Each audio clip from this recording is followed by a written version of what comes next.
Good morning, moms. I'm here to talk to you today about homeschooling your preschooler, and a sample lesson is provided in the link below that will be discussed in today's video. So stay tuned. So this is what the lesson plan is going to look like when you first open it. This is actually a template in Canva that's already created. This has somebody else's ideas on homeschooling and tips and tricks. I thought it'd be great for anybody who needs it for any age and for you to just give a quick look. My lesson is going to be all about ocean life, and it's going to integrate reading, math, science, physical education, all of the great things that they would be getting at school if they were able to attend at this time. So I always want to start my day with a song. I start with the same two songs every day, ABCs and months of the year. And then you can add more songs if you want song time to be longer. I just like that is like, hey, we've started our day. My son has to get dressed for school and I have to get dressed as the teacher, and then we do our song and then we do our reading lesson. My personal biggest tip is to have a time frame in which you're going to be doing school, so you know that every day you're starting at 9 a.m. and finishing by ending with lunch at 12:30 and until 1.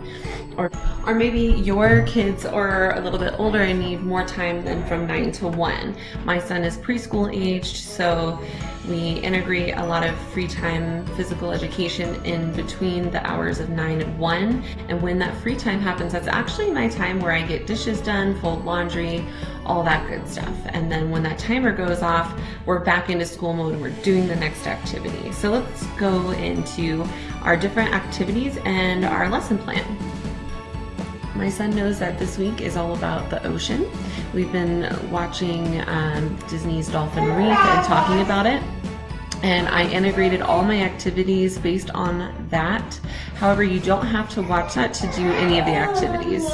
So science can be doing experiments. Like last week we created volcanoes and tornadoes and made our own non-sticky putty, and we're doing chemical reactions. But this week has been all about biology and ocean life and the impact that people have on the ocean. And so what happens is, as we learn different things, we add it to the mind map. There is a link here for you to click on to go to the mind map. So we look at where the creatures are that we've been learning about in the videos based on where they say that there are, and then we compare it to where we live on the map.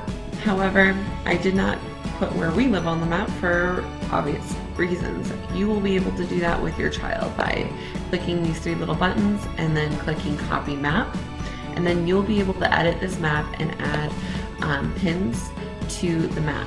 So right here is where Dolphin Reef occurs, and I talk about it. I've got a game here that we're going to do today. A little spot for us to read more about bottlenose dolphins. So we've got those. And then here is learning about all the different Arctic ocean life. So we've got the narwhal, the humpback whale, the beluga. We've got the snow leopard, polar bears, and penguins. The reason I added polar bears, we're not learning about life on land, but they do impact the life of the seals. There is another little website to click on to explore more about the Arctic oceans. And then we're also going to learn about where different animals are, like Winter the dolphin, a real dolphin whose tail was caught in a crab trap. We're going to talk about Winter, and we're going to see Winter right now in live time as if we were at the aquarium, because they have an awesome webcam where you can check on all of their animals. We're going to talk about how people affect ocean life, and we're going to talk about Winter and her friends. And that's how I'm using this map. And what's great is that they're also learning geography in relation to where they live. And you know, if they've taken a road trip somewhere, like say, think about remember how long it was to get to Disneyland. Now imagine that's how far it is from our house. Look at how far away this is, and this is, and this is. It gives them a reference point, great for discussion. Every week there is an overlayer of a topic and then a letter. So this week is D is for dolphin.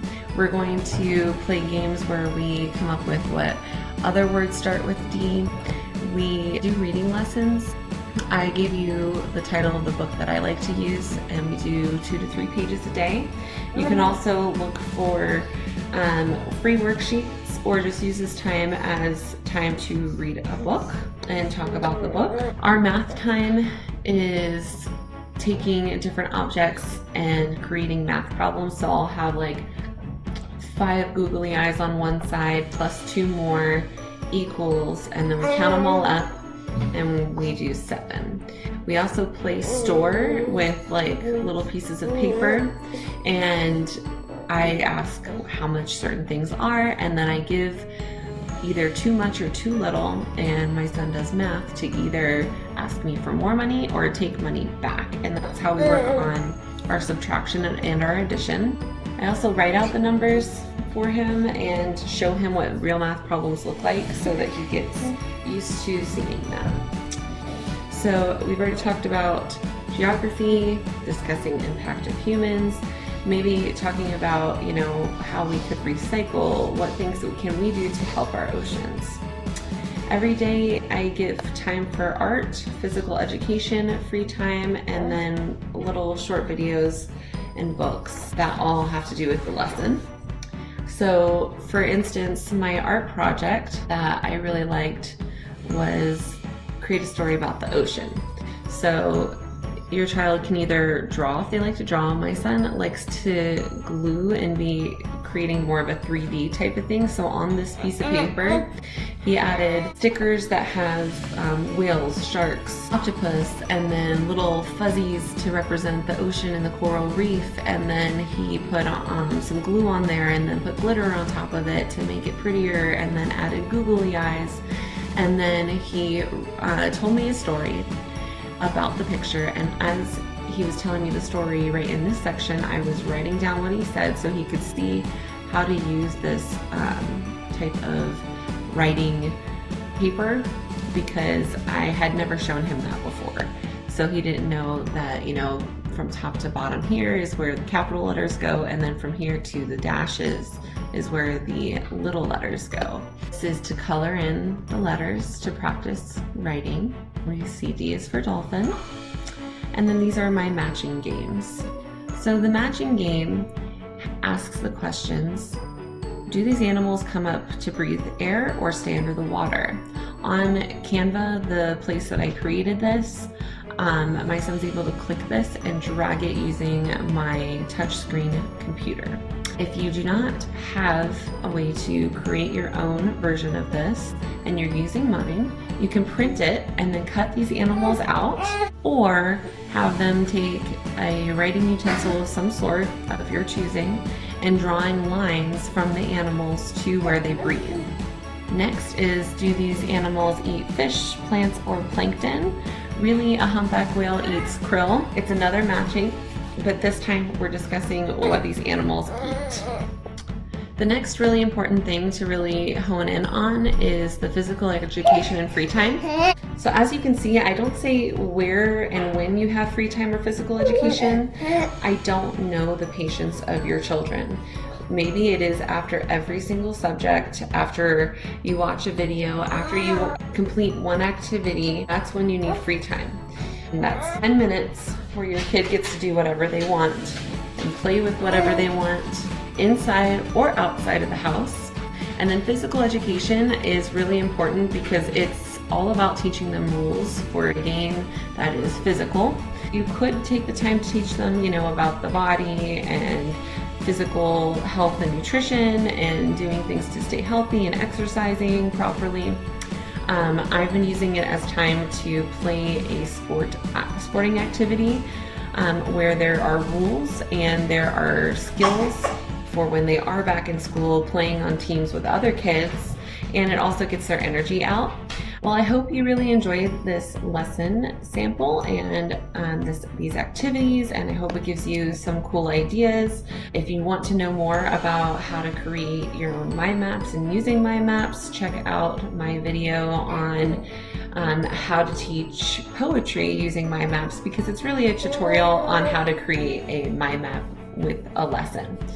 Please check us out on Twitter, Facebook, YouTube. Subscribe to our channel. If you like this video, please comment below. Tell us what you want more of.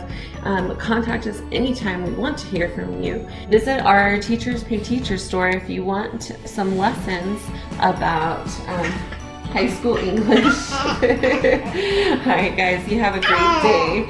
And now I'm off to do my own homeschooling, and I will talk to you guys next week.